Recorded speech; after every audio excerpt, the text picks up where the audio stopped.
Pak. Selamat pagi Ibu. Terima kasih karena sudah mengizinkan saya untuk datang ke sekolah Bapak. Ya. Di sini saya ingin mewawancarai Bapak terkait dengan tugas saya sebagai calon guru penggerak angkatan 7. Ya. Nah, di sini saya ingin banyak menggali pengalaman Bapak dalam pengambilan keputusan, terutama kasus-kasus yang terjadi di sekolah Bapak yang berkaitan dengan nilai-nilai kebajikan sebagai seorang pemimpin dalam mengambil keputusan. Nah, di sini saya sudah menyediakan beberapa pertanyaan. Mohon izin Pak untuk saya mulai wawancara kita. Boleh? Silakan. Baik, nah terkait dengan pengalaman Bapak selama menjabat sebagai kepala sekolah, sudah pasti Bapak sudah banyak pengalaman menangani kasus-kasus di sekolah. Ya, itu apa kira-kira. Di sini bagaimana Bapak mengidentifikasi kasus-kasus yang merupakan dilema etika atau bujukan moral? Dilema ITK dan bujukan moral ya. Nah, jadi sebelumnya juga Bapak mengucapkan terima kasih kepada Ibu ya, Ibu Desvin tadi namanya ya. Iya Pak. Ibu Desvin, Ibu yang masih muda ini. Inilah calon-calon pemimpin juga ini Ibu ini. Jadi masih muda sudah berkreasi, sudah inovatif, sudah masuk ke calon guru penggerak tentunya kan begitu. Jadi sebelumnya saya juga mengucapkan banyak terima kasih lah. Sudah mau datang ke sekolah ini untuk melakukan wawancara. Tapi walaupun demikian, mana tahu nanti ada jawaban Bapak yang kurang berkenan, kita sama-sama belajar. Bapak juga guru, Ibu juga guru, cuman bedanya sedikit. Saya sudah dipercayakan sebagai pimpinan, barangkali juga Ibu nanti suatu saat akan dipercayakan sebagai pemimpin sekolah juga, kan begitu. Nah, jadi kembali ke pertanyaan Ibu tadi ya, identifikasi dilema etika. Itu identifikasi dilema etika itu ada suatu masalah, tapi masalah itu sama-sama benar. Pihak yang satu benar dan pihak kedua juga benar. Nah, memang itu dalam mengambil keputusan memang suatu dilema. Kemudian identifikasi bujukan moral. Nah, bujukan moral itu salah satu pihak yang benar dan pihak yang kedua pihak yang salah, kan gitu. Nah, jadi dalam mengatasi dan mengambil kebijakan khususnya dalam bujukan moral ini tentunya banyak berbagai hal yang harus kita laksanakan supaya hasilnya tentunya ya adil gitu ya, adil atau baik, tidak terlalu menyudutkan atau menyalahkan walaupun seseorang itu salah, kan begitu tentunya.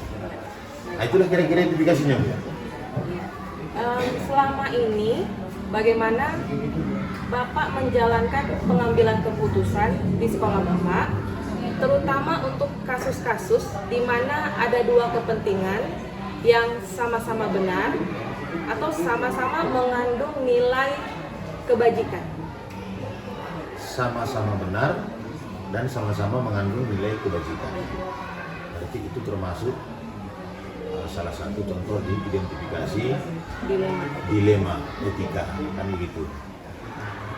Jadi ketepatan sekali ya kedatangan Ibu hari ini, ada kasus dilema etika di sekolah ini.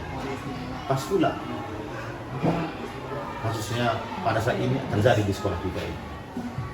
Semalam wali kelas 5B bernama Ibu Korina Kembaran minta permisi tidak masuk ke sekolah, minta izin supaya tidak mengajar semalam karena suaminya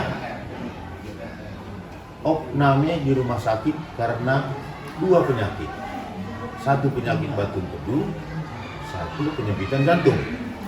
Jadi ini memang betul-betul betul-betul dilema sama Bapak, mengingat siswa ibu itu pun di kelas banyak gitu. Sementara guru di sekolah ini pas. Jadi siapalah yang mengajar di kelas dia dan siapalah yang menjaga suami dia. Kan begitu.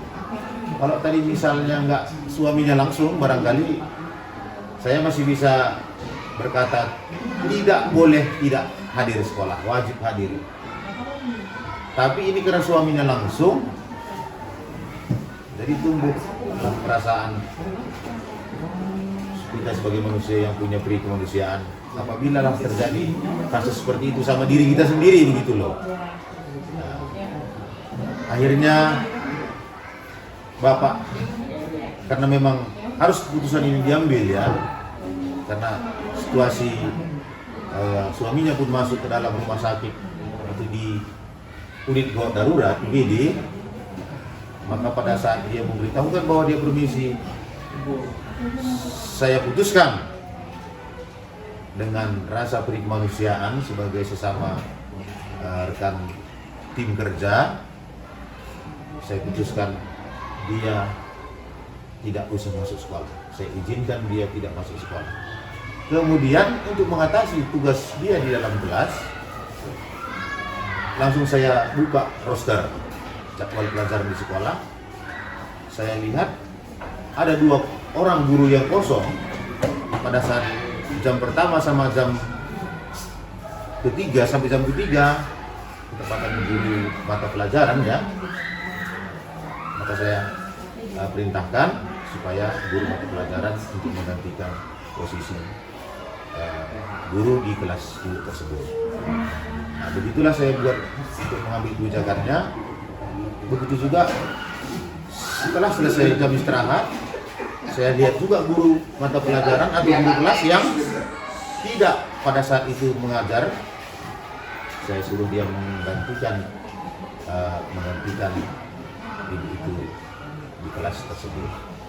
Jadi dalam hal ini ya, ini sering juga terjadi sebenarnya dilema seperti ini. Nah, tapi kalau saya pelajari, saya lihat ya, kalau terjadi seperti ini ada juga sebenarnya di situ peran guru tersebut dalam hal ini supaya tidak mempersulit siapa yang masuk ke dalam kelasnya. Tepatan memang ya hubungan sosial kerjasama ibu ini dengan guru-guru sesama rekan guru di sekolah baik. Akhirnya siapapun yang kosong kita suruh langsung cepat dia masuk ke kelas. Jadi mungkin ini suatu jadi pengalaman juga ya, mungkin suatu saat nanti ibu sebagai pimpinan untuk mengarahkan guru-gurunya supaya tetap solid, tetap kompak, pupuk rasa kekeluargaan. Nah, sehingga terjadi sesuatu kepada kita kan nggak tahu apa yang terjadi ke depannya. Terjadi sesuatu sama kita, jadi suasana tugas di sekolah itu bisa kondusif. Karena pada intinya murid datang ke sekolah wajib belajar, pulang membawa ilmu. Jadi ketika murid datang ke sekolah tidak belajar berarti tidak membawa ilmu. Itu kan mengurangi kredibilitas kita sebagai pendidik dan menurunkan kredibilitas sekolah kita kan begitu. Nah, jadi inilah salah satu kasus dilema etika yang terjadi pada guru kita saat ini. Baik, berdasarkan apa yang sudah Bapak jabarkan tadi, pengalaman Bapak. Nah, di sini langkah-langkah atau prosedur seperti apa yang Bapak lakukan selama ini apabila menghadapi kasus-kasus dilema etika? Ya. Jadi prosedurnya begini Bu ya. Sebelumnya memang saya terapkan di sekolah ini rasa kekeluargaan antara teman kerja. Artinya bukan berarti seperti keluarga di rumah ya, bukan. Artinya keluarga besar dalam satu sekolah. Sebelumnya memang setiap rapat-rapat ya, ada itu rapat pembinaan terhadap para dewan guru. itu selalu saya tekankan bahwa kita ini satu tim yang solid. Apabila di antara kita salah satu yang tidak solid, maka tim kita akan tidak baik, tidak berjalan dengan baik. Jadi kita harus sepakat bahwa kita ini adalah satu tim yang solid, satu hati, satu niat untuk meningkatkan pendidikan mutu, untuk pendidikan di sekolah. Begitu. Dan apabila ada di antara kita yang kurang berkenan antara satu dan yang lain, terbuka dan selesaikan langsung masalahnya alur tanpa larut. Nah, jadi dalam untuk mengatasi masalah dilema etika ini tadi, apabila antara guru yang satu dengan yang lain sudah terbuka, sudah merasa memang dia adalah satu tim yang solid dan ada rasa kekeluargaan di antara satu dengan yang lainnya, misalnya lah meninggal istri salah satu seorang guru, tentunya kan kelasnya kosong. Mungkin yang guru tersebut akan nanti bisa di rumah sekitar 1 atau 2 atau 3 hari lah kita bilangnya, karena dia dalam suasana duka. Kalau kita paksa pun ke sekolah mungkin pemikirannya masih bagaimana kita bilang kita selaku manusia ya. Nah, nggak sampai hati nggak tega gitu lah. Tapi itu kan dia kan tapi dia punya tanggung jawab di sekolah. Nah, punya tanggung jawab di sekolah. Nah, jadi kalau kita merasa dalam satu tim itu adalah keluarga, jadi saya sebagai pimpinan, sebagai kepala sekolah tidak perlu banyak pemerintah. Kadang-kadang guru-guru ini pun sudah langsung mengerti, oh ibu itu lagi suasana duka, saya lah menggantikan kelasnya, ketepatan kelas jam saya kosong. Nah itu dia, terbentuk jiwa seperti itu dia jadinya. Nah, jadi kita hanya sedikit-sedikit lagi untuk mengarahkan guru si A untuk menggantikan guru si B yang berhalangan karena istrinya meninggal. Nah inilah sebenarnya yang perlu kita terapkan. Artinya kita mengambil kebijakan itu jangan kita langsung merah-merah, jangan. Bisanya kebijakan itu merah, tapi prosesnya sebelumnya sudah kita bentuk karakter guru-guru kita, sudah kita bagaimana kita bilang, sudah kita pupuk kekompakan antara sama guru.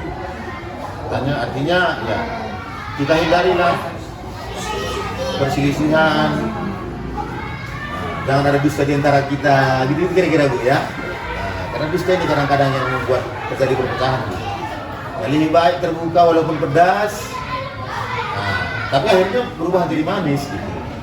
Tujuannya untuk kebaikan. Tujuannya untuk kebaikan. Lebih baik kita pedas dibuka, tapi akhirnya baik-baik semua. Nah, daripada di belakang-belakang ngomong, saya nggak suka dengan itu, ngomong ke sana, ngomong kemari, itu perlu kita hindari.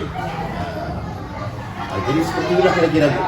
Baik Pak. Nah, benar sekali Bapak bilang bahwa memang kita dalam suatu lingkup sekolah kita ini perlu memupuk kebersamaan, kekompakan, tim yang solid. Iya. Nah, di sini Pak, hal apa saja yang merupakan yang Bapak anggap efektif dalam pengambilan keputusan pada kasus-kasus dilema etika? Hal-hal efektif apa yang biasanya Bapak gunakan? Hal-hal yang efektif dalam pengambilan kasus dilema etika ini, pertama dulu kita lihat subjektif kasusnya bagaimana. Kalau dia urgen, kita harus memang cepat ambil keputusan. Walaupun kadang keputusan itu tidak berkenan kepada semua tim kerja kita di sekolah ini kan begitu. Tapi kalau akhirnya tujuan itu untuk kebaikan dan keselamatan yang kita putuskan itu memang harus kita tanggung risikonya. Nah, tapi tujuannya positif ya, tidak menguntungkan dan tidak minyak-minyak ya, tujuannya positif gitu. Nah ini pertama, kalau dia nggak urgent ya lebih baik kita musyawarahkan dulu supaya apa yang kita tidak pikirkan dalam musyawarah itu bisa muncul, bisa kita mengambil keputusan yang lebih tepat gitu.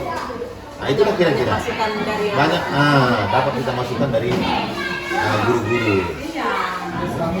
Baik Pak. Hal apa yang selama ini merupakan tantangan bagi Bapak dalam pengambilan keputusan pada kasus dilema etika? Tantangan yang saya hadapi ya, pengalaman selama ini dalam pengambilan kasus untuk memutuskan dilema etika seperti ini ya. Pertama dari dalam hati sendirilah gitu. Takut kadang setelah kita ambil keputusan itu tingkat keadilannya rendah. Memang kalau adil 100% sih nggak ada adil ya, nggak bisa. Sama anak kandung kita sendiri pun nggak bisa adil. Ya kan Bu ya? Bukan punya anak kan? Iya Pak. Bisa adil Ibu buat sama anak Ibu? Belum tentu. Belum tentu kan Bu? Nah, tergantung bagaimana pendekatan anak Ibu juga sama Ibu. Walaupun sama-sama dari perut Ibu lahirnya kan gitu. Begitu juga dengan menghadapi rekan-rekan guru di sekolah ini. Itunya kadang takut kita dalam mengambil, hati kita sendiri kadang-kadang takut dalam mengambil keputusan, takut kurang adil sama yang lain gitu. Cuman kalau memang sudah kita sebagai pimpinan itu kan harus berani ya ngambil resiko ya. Cuman resikonya itu lebih besar manfaatnya daripada tidak manfaatnya kan gitu. Itu aja kuncinya sebenarnya. Mana tahu susah itu menjadi pimpinan, ini saya rasa penting ini. Asal keputusan kita itu walaupun tidak adil, tapi lebih besar manfaatnya, lebih besar kebajikannya di situ, kita putuskan saja lah. Nah, namanya juga hidup ini tidak ada yang sempurna. Nah, tentunya untuk menyelamatkan sesuatu itu tidak semuanya membutuhkan putusan yang lama-lama, mesti harus yang cepat. Nah, walaupun kadang kurang tepat ya, tapi kalau memang pada akhirnya putusan yang kita buat lebih banyak kebajikannya ya kita putuskan saja gitu. Nah, gitu kira-kira. Baik Pak, apakah Bapak memiliki jadwal tertentu dalam sebuah penyelesaian kasus? Atau apakah Bapak langsung menyelesaikan di tempat? Atau memiliki sebuah jadwal untuk menyelesaikannya? Bentuk atau prosedur seperti apa yang Bapak jalankan? Jadi kalau untuk menyelesaikan sebuah kasus biasanya di sekolah ini, kalau dia kasusnya misalnya tiba-tiba, itu wajib ya saya ambil keputusan dengan cepat Pada saat itu juga. Ini beserta contohnya itu bagaimana kira-kira? Atau bisa ya Pak, jabarkan aja. bisa langsung sekalian sama contohnya? Nah, seperti ada contoh kasus dengan siswa kita 3 bulan yang lalu. Anak-anak bermain-main di halaman suatu jam istirahat. Nah, udah. Jadi dalam bermain-main itu orang itu saling dorong biasa anak-anak ya. Masa bermain, masa senang-senangnya anak biasa. Tahu-tahu terjatuh salah satu orang anak, ditimpah badan, tangannya dari bawah tertimpah badannya, ikut pohon-pohonnya nimpah dari atas, tangannya patah. Nah, tangannya patah Bu. Nah, ini kan suatu masalah besar sebenarnya. Karena patah. Kalau tadi lecet ya kita bawa ke puskesmas, kasih obat merah atau betadin, diperban selesai. Ini patah Bu. Ini kan suatu keputusan yang harus diambil cepat. Nggak bisa menunda-nunda lagi, nggak bisa menunggu rapat dulu. Karena tangan anak tadi patah. Dan dia menangis, meraung-raung kesakitan. Akhirnya saya perintahkanlah salah satu orang guru untuk menghubungi orang tuanya. Pertama dulu untuk memberikan pemberitahuan sama orang tuanya. Kemudian guru-guru yang lainnya langsung membawanya ke dukun patah. Karena kalau namanya patah itu makin lama dipegang makin sakit. Makin cepat dipegang makin cepat mudah sembuhnya. Nah, jadi bertemulah kami di dukun patah dengan orang tuanya. Orang tuanya datang pulang dari ladang pada saat itu ya. Nah, jadi langsunglah kami obati di situ. Penanganan pertama lah kami buat. Nah, orang tuanya pun terkejut, menangis, kok bisa begini Pak, begini dan segala macam. Nah, tapi udahlah Pak, namanya sudah terjadi, kita obati. Ini sudah ada penanganannya, kita obati sama-sama. Nah, jadi penanganannya terus cepat gitu. Nah, langsung anak itu langsung dipasang pen dari bambu itu ya, baru pakai perban. Jadi gendongannya pun langsung dikasih, anak tadi digendong. Nah, jadi orang tuanya pun merasa ada wujud tanggung jawab. Ada tanggung jawab dari sekolah. Nah, jadi itulah salah satu pengambil keputusan dari masalah anak murid kita ini tadi. Nah, dari pengalaman Bapak, itu memang kejadian yang urgent ya Pak? Urgent. Dan memang itu tergolong yang harus cepat menanggapi dan membawa langsung ke tempat yang bisa memberikan pertolongan saat itu juga. Tidak boleh tunda-tunda lagi. Dan memang sudah ada komunikasi dengan pihak orang tua sehingga orang tua pun merasa pihak sekolah bertanggung jawab atas kejadian yang terjadi di sekolah. Di sekolah. Ya, Pak. Baik. Iya. Nah di sini apakah ada seseorang atau faktor-faktor apa yang selama ini mempermudah atau membantu Bapak dalam mengambil keputusan dalam kasus dilema etika? Ada sih. Kalau yang permudah itu ya pertama tadi karena memang guru-guru ini kita didik, kita bawa selalu ke masa kekeluargaan yang tinggi. Ketika ada kekurangan kita, mereka mau membisikkan, Pak begini Pak, gimana menurut Bapak. Jadi muncul ide baru tidak untuk mengambil keputusan tersebut. Begitu juga pihak dari komite. Nah, ketika ada wali murid yang komplain dengan guru, nah, langsung kita panggil komite, karena komite warga desa di sekolah kita ini, dia langsung mengerti itu begini karakter orang tuanya Pak. Jadi kita langsung mendapat masukan, bisa langsung kita bisa kita dapat bagaimana mengatasi orang tua murid itu. Nah, dikasihnya kabar, begini sifatnya Pak, begini tuanya Pak, begini keadaannya Pak, begini situasi keluarganya Pak. Langsung kita bisa mengambil keputusan. Nah, namanya juga banyak orang tua murid ini kan banyak tipenya. Ada anak-anaknya ini sekalipun kita marahi langsung datang kemari menurut prefek. Nah, tapi ada juga yang kita pukul pun kadang-kadang pelan-pelan lah kakinya supaya dia ingat gitu kesalahan dia. Nah, tapi orang tuanya udah cocok itu Pak. Anak saya itu memang bandel, nah dia anaknya bandel gitu. Karena ada orang tua walaupun anaknya istilahnya di rumah baik itu seorang nggak baik, ada juga anak biasa seperti ini. Dia anggapnya anak itu baik-baik terus gitu. Jadi banyak yang pihak-pihak terkait untuk keputusan ini, termasuklah juga orang-orang tua yang dihormati di kampung ini, dan juga orang-orang tua dihormati, orang lama di kampung ini yang sering membantu, yang memberikan masukan dan kontribusi, pikiran, saran untuk sekolah kita ini. Baik, dari semua yang telah Bapak sampaikan, pelajaran apa yang Bapak petik dari pengalaman Bapak dalam mengambil keputusan dilema etika? Dalam mengambil dilema etika ini ya, pada prinsipnya pertama kita sebagai pimpinan itu punya komitmen, konsekuen, punya ketegasan, dan punya planning ya. Planning pembelajaran murid, pembelajaran tentang cara kebersamaan, bagaimana mempersatukan guru supaya tetap solid, itu tetap harus dipertahankan. Itu dasar-dasar untuk kita mengambil kebijakan-kebijakan yang nantinya sesulit apapun bisa lebih mudah. Kadang kita mengambil kebijakan itu dalam dilema etika ini tadi. Kalau etika kita sama guru-guru ini pun kurang mengayomi, ya memang etika kita sendiri pun kurang berkenan di hati mereka. Kebijakan apa pun kita buat di sekolah ini selalu banyak hambatan. Nah, ada pro dan kontra ya? Ada pro dan kontra langsung, pro dan kontra itu jadi besar.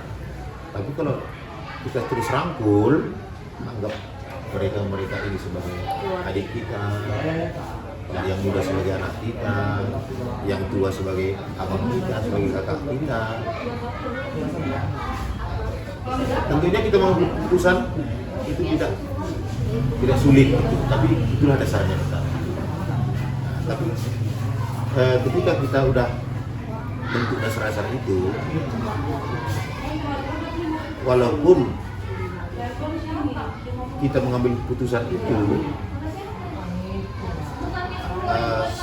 ada yang di antara guru-guru ini tidak berkenan, tapi karena ingat dia rasa kebersamaan yang kita bina selama ini baik, akhirnya dia tarik diri. Nah, dia tadi misalnya mau komplain dengan suara yang kuat, misalnya karena 2 kali, ingat dia kebersamaan yang selalu baik. Jadi tujuan Bapak itu kan bagus, melanggar peraturan sekolah. Kalau guru tidak masuk ke sekolah itu sudah melanggar peraturan sekolah. Guru misalnya meninggal pamannya, misalnya takziah lah dulu dia, habis takziah baru datang ke sekolah, itu kan melanggar peraturan, kan begitu. Nah, tapi kalau rasa kekeluargaan di dalam tadi baik, permisi guru tersebut takziah misalnya sekitar 1 jam, mungkin guru yang kosong tidak mengajar di sekolah itu bisa langsung masuk kelasnya tanpa pun kita perintahkan. Nah, kalau kita lihat, kita kontrol pagi itu kosong, ini kita perintahkan yang kosong. Perintahnya bukan mudah begitu, nggak sulit lagi. Nah, begitulah kira-kira Bu yang bisa saya banyak sekali ya Pak, sudah pengalaman yang Bapak jabarkan. Nah di sini saya ingin menanyakan lagi nih Pak, kira-kira apa rencana ke depan Bapak dalam menjalani pengambilan keputusan yang mengandung unsur dilema etika? Bagaimana Bapak bisa mengukur efektivitas Bapak dalam mengambil keputusan? Rencana ke depan. Rencana ke depan ya. Rencana ke depan untuk mengukur efektivitas pengambilan keputusannya, dilema etika ya. Pertama-tama tentunya berdasarkan pengalaman yang ada sama kita, itu sudah menjadi suatu referensi buat kita. Ketika ada muncul permasalahan yang sama, tentunya kita tidak sulit lagi untuk mengambil keputusan. Ini kedepannya ini kan yang kita sanksikan ketika ada kasus baru. Nah, kasus baru itu baru kita lagi keras lagi berpikir bagaimana untuk mengambil keputusannya, baik keputusan yang cepat maupun keputusan yang lambat kan begitu. Nah, jadi dalam hari ini kita harus selalu tanggap dengan situasi di lingkungan kerja kita. Baik itu hal yang terkecil sekalipun, ya. Jangan kita pernah menganggap sepele hal yang kecil. Hal yang kecil itu kadang, masalah kecil itu kadang bisa membuat kita terjatuh. Ya. Jadi supaya jangan ada masalah muncul di depan lebih besar, kecuali kalau di luar dugaan ya, itu lain cerita ya. Kalau kita hal-hal kecil di sekolah ini kita selesaikan dengan baik, artinya ada permasalahan kecil antara guru dengan guru, antara guru dengan orang tua murid, nah, dia masih kecil langsung kita selesaikan, nggak sampai besar. Ya mudah-mudahan masalah itu jauh dari kita kan begitu. Jadi itu saya pegang itu Bu.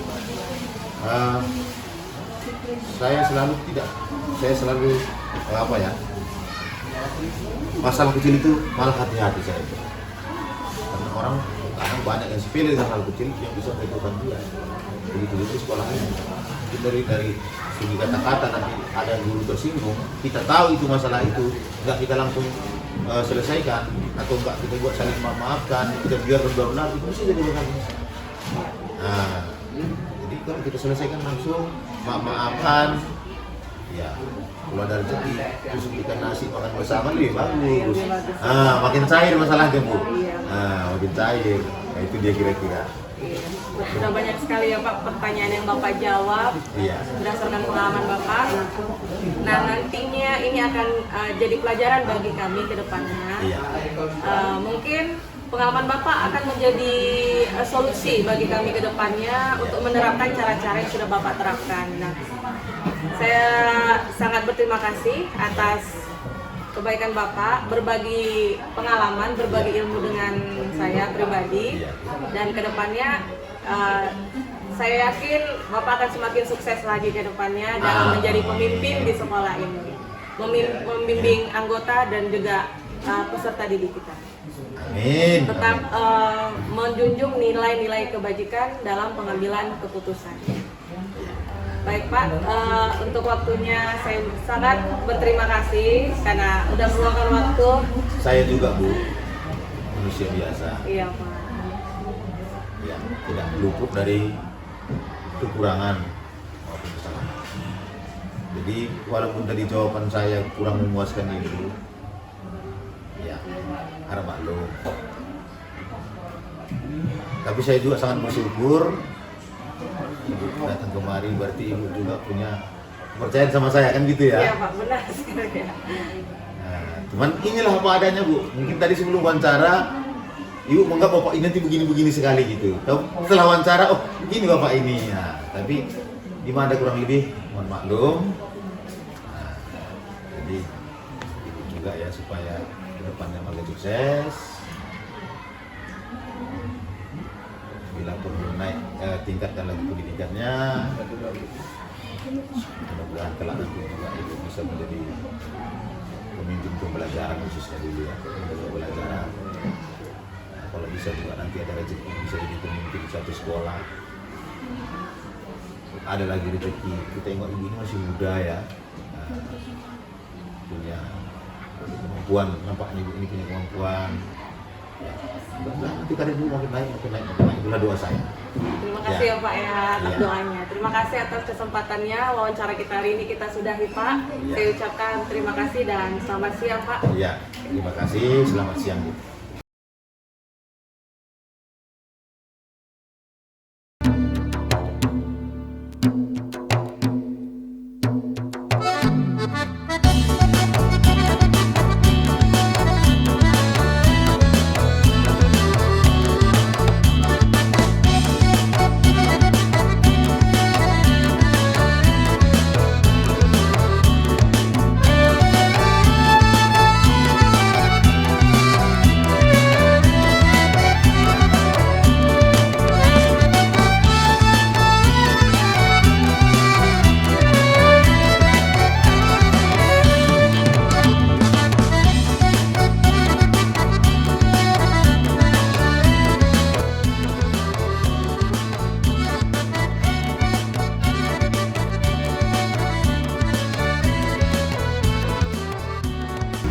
Selamat pagi Pak. Pertama-tama Pak, terima kasih atas waktu yang diberikan. Adapun tujuan saya pada hari ini adalah untuk memenuhi tugas dari CGP. Di mana di sini kita akan membicarakan pengambilan keputusan berbasis nilai-nilai kebajikan terutama oleh seorang pemimpin. Nah, di sini tentu saja Bapak sudah banyak pengalaman dalam menangani kasus-kasus yang ada di sekolah kita ini. Nah, di sini saya ingin menggali pengalaman Bapak yang nantinya akan saya analisa apakah dalam proses pengambilan keputusan itu sudah mencakup pada nilai-nilai kebajikan. Nah, di sini kita akan membicarakan dilema etika dan wujudkan moral, Pak. Tentu saja Bapak sudah banyak pengalaman yang Bapak lalui. Kira-kira Pak, bagaimana cara Bapak mengidentifikasi kasus mana yang merupakan dilema etika dan yang mana yang merupakan wujudan moral, Pak? Assalamualaikum warahmatullahi wabarakatuh. Nama saya SPDKN, Kepala Sekolah SDUK 0505796, Kecamatan Bindi, Kabupaten Lebak, Provinsi Sumatera saya sangat bersyukur karena ada seorang rekan atau guru saya sama-sama bekerja di SD Negeri 555 Sungai, yaitu itu Desbina Kristi Bantin SPD yang mengikuti program dari kementerian, yaitu sebagai guru bergerak angkatan ke-7 ya. Mudah-mudahan ini nanti dapat diselesaikan sesuai dengan jadwalnya dan sesuai dengan apa yang diharapkan oleh pemerintah, agar kiranya nanti bisa dikembangkan di tempat tugasnya dan dapat ditularkan dengan rekan-rekan yang lain dan dapat menjadikan anak bangsa ini menjadi anak yang lebih baik, lebih terampil dan lebih cerdas.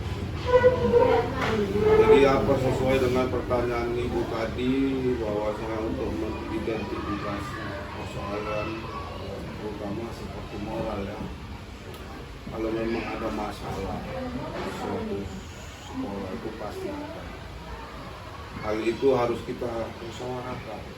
Kepala sekolah tidak bisa bekerja sendiri. Kepala sekolah punya partner, yaitu rekan-rekan kerja guru yang lain. Banyak guru-guru senior yang mungkin lebih senior dari kepala sekolah, kan begitu. Itu harus kita mintakan pendapat dari guru-guru kita yang lain, terutama agama. Karena di dalam beragama inilah nilai-nilai moral itu sangat, karena memang tidak studinya yang selalu diberikan. Jadi ini ya intinya kita harus bermusyawarah kepada rekan-rekan kerja untuk mencari suatu keputusan. Keputusan itu jangan diambil hanya dengan pikiran, tapi juga harus dengan hati. Pikiran dan hati harus kita satukan agar mendapatkan suatu keputusan yang memang baik. Dan itulah yang sementara selama ini saya lakukan. Alhamdulillah saya juga bekerja jadi kepala sekolah ini jadi bilang udah agak lama, lebih kurang 17 tahun sekolah. Dan hari ini saya masih menjalankan duduk sebagai kepala sekolah di SD tersebut. Ada lagi kira-kira? Nah, berdasarkan pengalaman Bapak dalam menjalankan pengambilan keputusan di sekolah ini, terutama kasus-kasus di mana ada dua kepentingan yang sama-sama benar atau sama-sama mengandung nilai kebajikan. Bagaimana cara Bapak menjalankan pengambilan keputusan? Kalau memang dua-dua itu hal yang baik, kan itu, ya itu tadi kita harus musyawarah dulu dengan rekan yang lain. Kita cari pendapat. Kalau memang itu tidak bisa diputuskan, kepala sekolah mempunyai hak. Orang pemimpin harus menentukan kebijakan tadi. Kalau sudah dimusyawarahkan juga masih belum selesai, gitu hingga ya, mungkin bisa dikatakan nggak hanya sekali, bisa 2 kali kita laksanakan, kita lakukan musyawarah tadi. Sampai ternyata itu juga nggak putus, kepala sekolah yang harus memutuskan mana yang terbaik. Makanya yang memutuskan itu saya katakan tadi harus dengan pikiran dan hati, tidak menyalahkan satu sama lain. Kita cari yang terbaik. Tentu yang dua-dua baik pasti ada yang terbaik.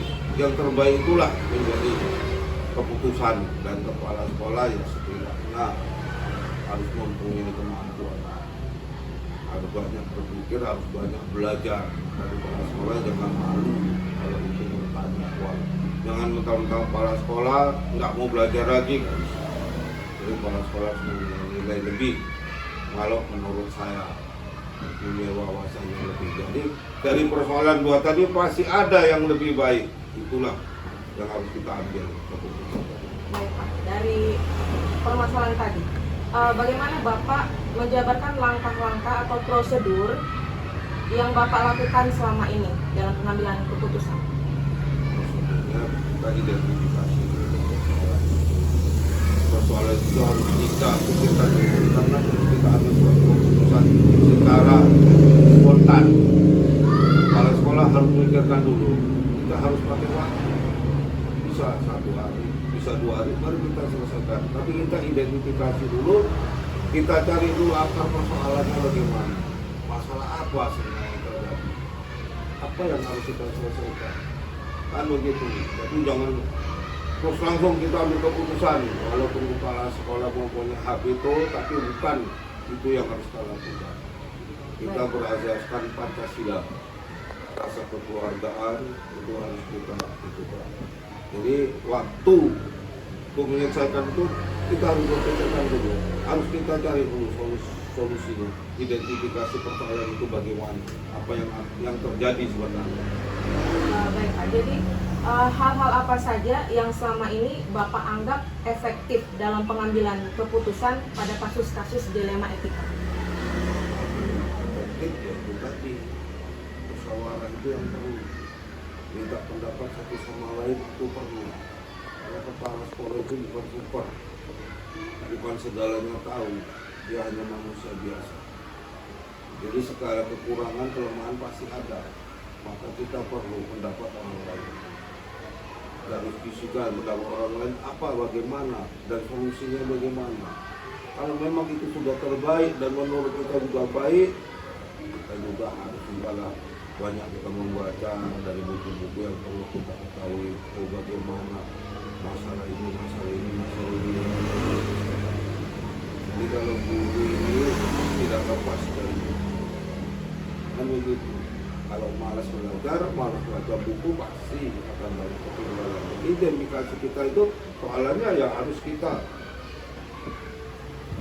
tanya dulu persoalan kepada guru, pada teman yang lain. Jadi Pak, apabila Bapak sedang menangani kasus ini, apakah Bapak memiliki jadwal tertentu dalam sebuah penyelesaian kasus? Apakah Bapak langsung menyelesaikan di tempat atau memilih sebuah jadwal untuk menyelesaikannya? Bentuk atau prosedurnya seperti apa yang Bapak jalankan? Kalau jadwal sih, kalau ada persoalan itu kita harus pikirkan dulu, kita harus cari solusinya dulu, baru kita putuskan. Jadi tidak spontan. Kalau dijadwalkan namanya persoalan, kita kan nggak tahu persoalan itu jadwalnya kapan datang, kan begitu. Yang ada jadwal kan seperti roster itu memang sudah ditentukan. Tapi kalau persoalan kan kita nggak tahu. Yang selama ini aman-aman aja, ternyata tiba-tiba ada persoalan, kan begitu.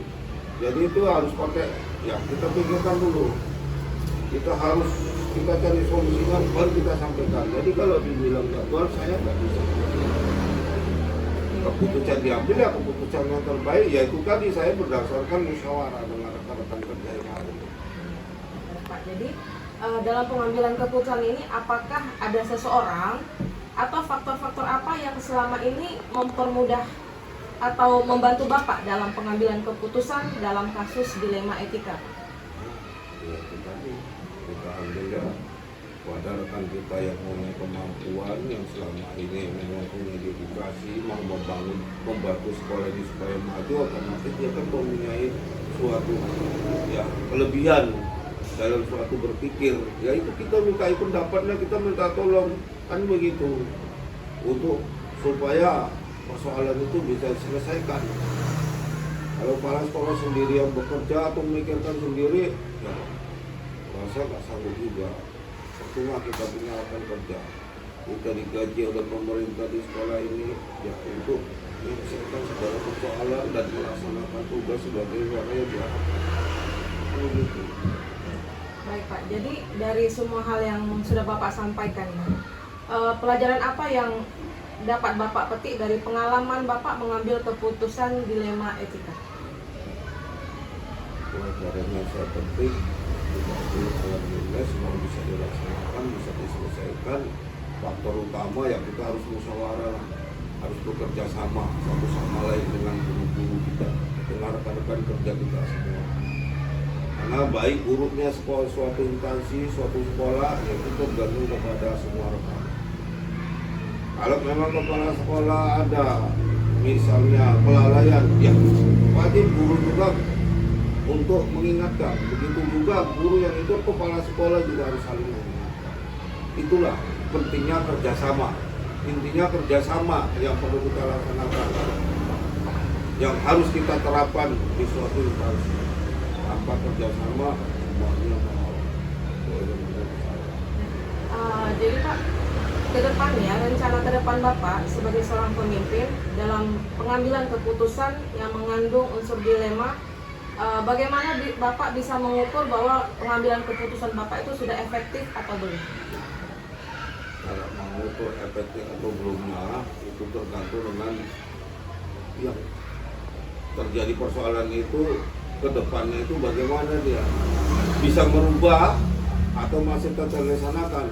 Jadi kalau dikatakan untuk mengukur itu, ya menurut saya itu sudah saya putuskan, itulah panutan saya. Karena keputusan saya juga tidak hanya saya sendiri yang memutuskan. Saya berdasarkan pendapat rekan-rekan kerja yang lain. Jadi saya bisa bertanggung. Namun kalau persoalan itu juga dilema itu juga masih juga terjadi, ya namanya kehidupan. Itu pasti ada. Ya, kita juga manusia, namanya manusia itu pasti ada. Jadi keputusan itu ya diambil, itu yang harus kita lakukan. Karena keputusan kepala sekolah tidak hanya dia yang memutuskan bersama dengan rekan yang lain. Kepala sekolah lah, ya udah kita ini ikutin. Harus ini yang kita selesaikan. Ada lagi kira-kira? Ya baik Pak, jadi kita sudah sampai di ujung wawancara hari ini. Saya mengucapkan banyak terima kasih. Dari pengalaman yang sudah Bapak berikan, kiranya nantinya akan bisa menjadi pelajaran bagi kami kelak untuk apabila kami menghadapi permasalahan yang sama, apa yang sudah Bapak sampaikan akan menjadi pembelajaran berharga bagi kami Pak. Dan saya juga ucapkan selamat. Ikutilah program pemerintah ini dengan baik. Mudah-mudahan ke depannya, karena ini satu-satunya ibu di sekolah SD 05-0579 Bunga ini yang mengikuti TTP. Sementara kawan-kawan yang lain belum, sudah mengikuti rating tapi belum lulus atau belum diterima. Dan ibu ini sebagai penggeraknya dan dapat melaksanakan tugas ke depannya akan lebih baik, dapat membina anak, mendidik anak menjadi anak yang cakap, terampil, dan bermoral. Itu harapan saya sebagai kepala sekolah. Karena ya mungkin suatu saat juga saya tidak lagi di sini sesuai dengan program dari pemerintah, ya kita siap ditugaskan di mana saja. Dan begitu juga itu, jika sudah selesai kegiatan atau pelatihan guru penggerak ini, laksanakan sesuai dengan tuntutan ataupun harapan dari pemerintah. Jika memang ibu diperlukan untuk meningkatkan karir, silakan. Itu adalah hak ibu dan itu juga tuntutan pemerintah. Jadi laksanakanlah tugas ini dengan sebaiknya ibu. Untuk kedepannya ibu saya doakan tetap sehat, tetap dapat bekerja sama dengan baik. Saya rasa itu aja. Terima kasih banyak Terima Pak kasih. atas waktunya. Terima kasih Pak.